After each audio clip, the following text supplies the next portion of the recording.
खीर खा के राम पैदा हो सकते हैं? रामचरितमानस है, उसमें जो कैरेक्टर्स बताए गए हैं उन पर सवाल है। जब हनुमान जी हैं तो हनुमान जी कैसे पैदा हो गए?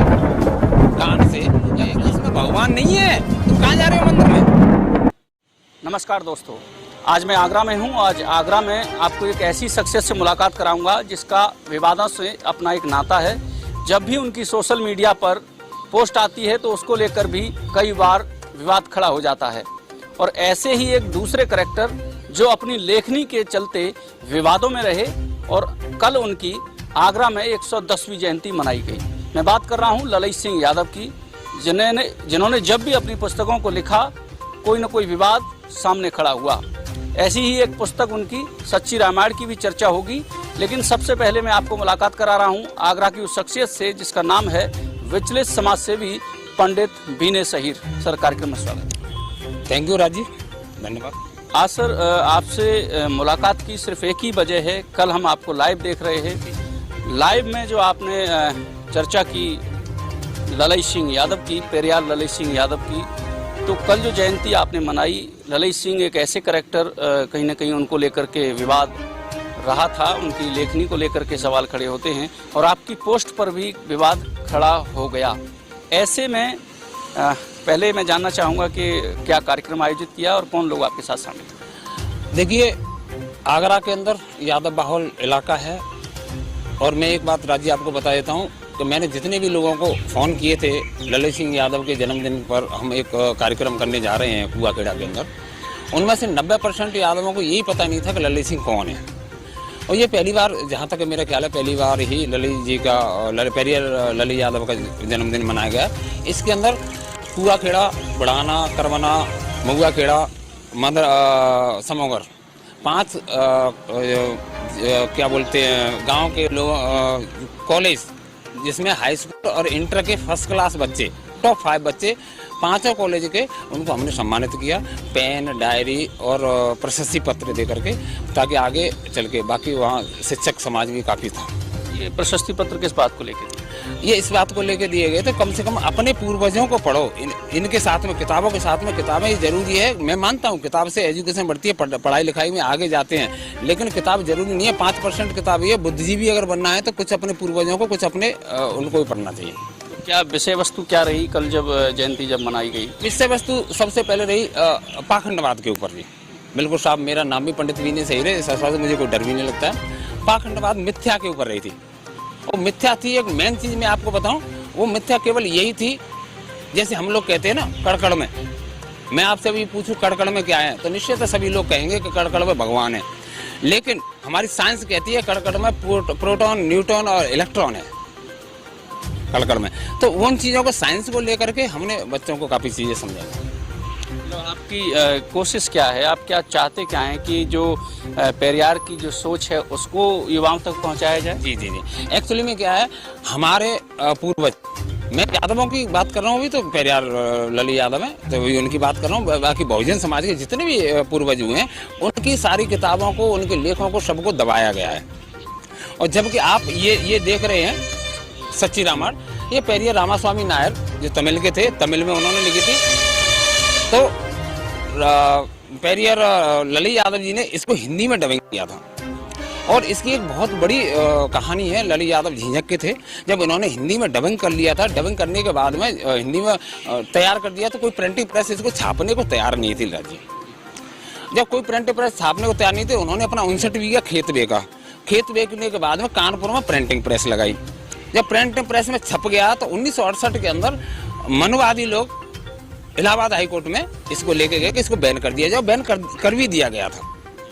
तो इसकी बहुत लंबी डिटेल से आप चाहो तो मैं 2 मिनट में पढ़ के ही बता सकता हूँ। बिल्कुल, आप हमारे दर्शकों को बता सकते हैं, क्योंकि सवाल इस बात का है कि सच्ची रामायण आखिर विवादों में क्यों आई। मैं अभी 2 मिनट का टाइम लूंगा आपसे, थोड़ा सा ज़्यादा टाइम नहीं लूंगा। High court of judicial Allahabad, दिनांक 19 जनवरी 1971 के मैं बताता हूँ, जिसमें जस्टिस एन के श्रीवास्तव, ए के कीर्ति और हरिस्वरूप जी ने फैसला दिया था। मुकदमा नंबर है 412 सन 1970 में। और इसका जो वादी थे इनके प्रतिवादी थे ललई यादव, उम्र 60 साल, आत्मा गज्जू सिंह, अभी इसी पुस्तक का हुआ क्या था मैं आपको बताता हूँ। उसमें ये मुकदमा उत्तर प्रदेश सरकार बनाम ललई सिंह उत्तर प्रदेश, ये एक सच्ची रामायण पुस्तक है। गवर्नमेंट ऑफ उत्तर प्रदेश की आज्ञा से 8 सितंबर 1969 को इसको नोटिफिकेशन किया गया था। इसके बाद में जब ये बैच बैठने के बाद में हाई कोर्ट जुडिशियल इलाहाबाद के उपरोक्त तीनों जजों ने स्पेशल, मैं कोई अपनी तरफ से राज्य नहीं बोल रहा हूँ, ये किताब बोल रही है, ऐसा नहीं है कि मैं अपनी तरफ से कोई मनगढ़ंत कहानी बना रहा हूँ किसी ब्राह्मण की तरह से। तीनों जजों की बेंच ने उन्होंने एप्लीकेट की ओर से एडवोकेट बनवारी लाल यादव, सुनिए इसमें कितने एडवोकेट, 10 एडवोकेटों ने लड़ा था। जो बहुजन समाज के सारे यादव नहीं थे, ऐसा नहीं है कि यादव थे, जो बनवारी लाल यादव और आगे चल के इसमें क्या हुआ, सीपी चतुर्वेदी उनके विपक्ष में थे। अब मैं आता हूं दिनांक 19/1/1971 को माननीय जस्टिस श्री A.K. कीर्ति ने बहुमत से निर्णय लिया कि गवर्नमेंट ऑफ उत्तर प्रदेश की पुस्तक सच्ची रामायण की जाती है, नहीं निरस्त की जाती है, पहले निरस्त की गई। उसके बाद में जब ये इसमें क्लियर हुआ तो उसमें उन्होंने किया था कि गवर्नमेंट ऑफ उत्तर प्रदेश की पुस्तक सच्ची रामायण की जब्ती की आज्ञा निरस्त की जाती है। जो जब्त की गई थी उत्तर प्रदेश सरकार ने निरस्त किए थे वो। अब इसमें दूसरा पॉइंट और आता है, एप्लीकेट ललई यादव की ओर से बनवारी लाल यादव, अब सुनना है एडवोकेट के नाम है, बनवारी लाल यादव के सहयोगी मुख्य बनवाए उनके थे Jaipal Singh Kashyap advocate, Chaudhary Chunnilal advocate, Gulab Chandra advocate, ज्ञा Prasad advocate, Shyamlal advocate, Sukhram advocate, Kundan Singh advocate, R.D. Gupta advocate, Gupta भी इसमें थे ललई यादव जी की तरफ से। तो कुल मिला के 10 एडवोकेट थे, उसमें क्लियर हो गया। उसके बाद राजी ये लोग सुप्रीम कोर्ट में लेके गए और उसके बाद उत्तर हाईकोर्ट के जुडिशियल के बाद में दिनांक 19/1/1971 के खिलाफ सुप्रीम कोर्ट में भी अपील दायर की। 16/9/1976 को 5 साल बाद ललई यादव जी वहां सुप्रीम कोर्ट से भी जीत गए। अब मुझे उत्तर प्रदेश सरकार हार गई। उत्तर प्रदेश सरकार इसमें जो जानकारी के मुताबिक मुझे भी मालूम है कि 300 रुपए का जो जुर्माना 300 रुपए का जुर्माना भी हुआ लगा और वो ललई सिंह यादव को दिया गया। इस पूरी पुस्तक पर जो पूरी कोर्ट की कार्रवाई हुई, जो संघर्ष ललई यादव ने झेला, उसके बाद आज ये पुस्तक की क्या स्थिति है? क्या लोग इसे पढ़ने के लिए स्वतंत्र हैं? सुप्रीम कोर्ट ने क्या डायरेक्शन दिया? नहीं, सुप्रीम कोर्ट के डायरेक्शन का राज्य मुझे पता नहीं है। सुप्रीम कोर्ट का तो वैसे मेरे हिसाब से जब ये मेरे हाथ में लगी हुई है, मैं चौराहे पे खड़े होकर पढ़ रहा हूँ, मेरी कोई FIR कराना चाहता है करा सकता है। और मैंने कल ये पुस्तक वितरित की है लोगों के बीच में। कहती है ये सच्ची रामायण? सच्ची रामायण एक्चुअली में है यही कहती है जो मैंने भी आपको बताया था। एक चीज और महत्वपूर्ण बताता हूँ, जो सुप्रीम कोर्ट में इनके फेवर में फैसला आया था, जब बुद्धिजीवी ब्राह्मण या जो भी हैं मनवादी लोग, उन्होंने रामायण महाभारत गीता को सबको रख दिया था उनके सामने। उन्होंने कहा जी इसको कर रहे हो तो इसको भी वेरीफाई कर दो। लेकिन जस्टिस ने ये बोला था कि आप इसका प्रमाण दो कि राम नाम के व्यक्ति पैदा हुए थे। क्या खीर खा के राम पैदा हो सकते हैं? ये नहीं बता पाए कि खीर खा के राम फल खा के राम। रामचरितमानस है, उसमें जो कैरेक्टर्स बताए गए हैं उन पर सवाल किया है और एवरी करेक्ट उस पर किया हुआ है, हर करेक्टर पर। चाहे वो हनुमान जी हैं तो हनुमान जी कैसे पैदा हो गए, कान से या फलाना जो भी है, मतलब वो नहीं बता पाए। लेकिन हमारी एक विडम्बना वो थी, जो पहले स्कूल के लिए पढ़ाने के लिए जाते उनके ऊपर तो कीचड़ फेंका जाता, गोबर फेंका जाता था। सावित्री पहली जनक विद्यालय सावित्री, उनके पति ज्योतिबा फूले थे। ज्योतिबा फूले का अभी जन्मदिन गया है। मतलब है कि उन्हें मानना चाहिए जो वास्तविक है। मैं ये कह रहा हूँ उन्हें मानना चाहिए जो हमारे पूर्वज हैं। पहले नंबर तो मैं सभी से, बहुजन समाज से, सभी से ये कहना चाहता हूँ, OBC SC ST अपनों को पढ़ो। से भी है, मैं किसी और से समाज विचलित नहीं हूँ, OBC ST से विचलित हूँ, खासकर यादवों से विचलित हूँ। जो हमारे पूर्वजों की किताब है, उस किताब को जो किताब कोर्ट ने पास कर रखी, हम उसको भी नहीं पढ़ रहे हैं। उसको पढ़ने से हमें डर लगता है, हम चौराहे पे बात नहीं कर सकते। इसमें तो क्या लिखा हुआ है इसमें, आप देखिए। अच्छा, जब आपने एक बात कही कि लोग इन्हें नहीं जानते हैं, तो अब क्या कोशिश है? क्योंकि मुझे लगा कि आगरा में शायद पहली बार ही कोई इस तरह का आयोजन। देखिए, मैं आपको एक बहुत अच्छा उदाहरण देता हूँ। अभी तमिलनाडु में स्टाइलिश की सरकार है, और आपको अवगत करा दूं आपके चैनल के थ्रू कि पेरियर रामास्वामी की तीसरी पीढ़ी है स्टाइलिश, को और नहीं, उनके चाचा भतीजे हैं स्टाइलिश। और आपको ये पता है कि उन्होंने क्या किया? टिट फॉर टेट, जैसे को तैसा।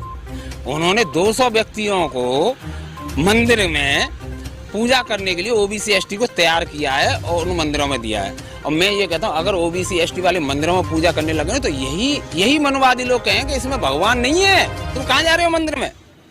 इस एरिया के अंदर इन्हें इसका प्रचार प्रसार करें तो इनके दिमाग में जल जाएगा। जैसे मैं कैंपेन करके यहाँ से गाजीपुर जाता हूँ तो गाजीपुर में मुझे लोग सुनते हैं, वहाँ के लोगों को नहीं सुनते हैं। तो हमें ऐसा करना चाहिए, यहाँ के वहाँ के यहाँ अपने समाज की पुस्तकों को एक दूसरे को सुनाना चाहिए। तो शिक्षा पे जोर देने की बात, शिक्षा, सारी बातें शिक्षा पे हुई थी, सारी बातें शिक्षा पे हुई थी। ये नहीं हुई थी हर सोमवार को आप मंदिर में जाइए, कोई जरूरत नहीं है मंदिर में जाने की। एक बात थी, कहीं ऐसा तो नहीं है कि सभी पाखंडियों के बीच में, श्रवण समाज के बीच में एक यादव रह रहा हो, वो इस पत्रकार को दिखाए तो निश्चित है कि उस पर हमला होगा। ये लिंचिंग का शिकार निश्चित हो सकता है। तो पहले नंबर खुद को अगर आप सिक्योर समझ रहे हैं तो फिर इसमें आइएगा। रही बात सोशल मीडिया की, पीडीपी मिल जाती है, आइए रीड कीजिए और रीड करने के बाद में आपको एक अलग सा फीलिंग होगा। ऐसा होगा कि कोई यार हमारा था, हमारे इतिहास से खिलवाड़ हुई है। आपको भी पता है 1857 से पहले हमें पढ़ने के अधिकार नहीं थे। मेरी तो कई बार FIR भी हो चुकी है। ये विचलन इसीलिए है आपका कि समाज को कैसे सही रास्ते पर लाएं? मैं ये कह रहा हूँ, मेरा विचलन यही है कि सुबह 7 बजे उठ करके पूजा अर्चना कीजिए, 2 मिनट 4 मिनट कर लीजिए, मन को शांति कर लीजिए, किसी भी भगवान की कीजिए, कोई फर्क नहीं पड़ता है। लेकिन उसके पीछे और जितने बुजुर्ग हैं मेरे उम्र के, मेरे आपकी उम्र के, जिनके बच्चे हैं 5 साल के 7 साल के, उनको भी पूजा पे ये मत बोलिए बेटा कान पक जाएंगे, जरा भगवान है ये, वो पत्थर की मूर्ति है, वो कोई कान नहीं पकाएगी। मेरे हिसाब से अपने बच्चों को साइंस पढ़ाइए, साइंस के हिसाब से चलिए। तो ये थे हमारे साथ पंडित विनय सहीर, जो विचलित समाज सेवी की अपनी पहचान रखते हैं और अपने इतनी तमाम बातचीतों के बाद उन्होंने बताने की ये कोशिश की कि आखिर वो विचलित क्यों हैं और किस तरीके से वो ललई सिंह यादव जैसे लेखक जो अपनी लेखनी के चलते विवादों में रहे थे, उनको आज समाज के बीच पहुंचाने की कोशिश कर रहे हैं। हालांकि ललई सिंह का जो संघर्ष है वो हाई कोर्ट से लेकर सुप्रीम कोर्ट तक रहा और सरकारों तक रहा, लेकिन जीत उसमें ललई सिंह यादव की हुई थी। तो लोगों को उसको एक बार जरूर समझना चाहिए। फिर होगी मुलाकात किसी नई वीडियो में। नमस्कार।